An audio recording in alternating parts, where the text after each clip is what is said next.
মা তোর কি হইছে? আব্বা আমার কেমন জানি লাগতেছে, হাঁসের ডিম আর মাশরুম খায়া মাথা ঘুরতেছে। কে দিছিলি এই হাঁসের ডিম আর মাশরুম? আমার মাইয়ার এই অবস্থা যে করছে তারে আমি মাটির তলে পুইতা ফেলমু। বাবা গো, জঙ্গল থেকে এক মাশরুম বুড়া আইসা দিয়া গেছিল। কোন দিকে গেছে?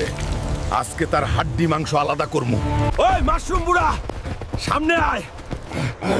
আমার মাইয়ারে বিষ খাওয়াইছস, আজকে তোর মাশরুম ভর্তা বানামু। এত চিল্লাস কেন? আমার রাজত্বে আইসা আমারে ভয় দেখাস? আমার মাইয়ার এই দশা কেন করলি? তাড়াতাড়ি সুস্থ করার মন্ত্র বল। আমার মাশরুম খাইলে সবাই হাঁসের মতো খুব সুন্দর হয়। সুন্দর? তোর সুন্দরের গুষ্টি কিলাই। জলদি ভালো করার মন্ত্র ক, নাইলে তোর 12টা বাজামু।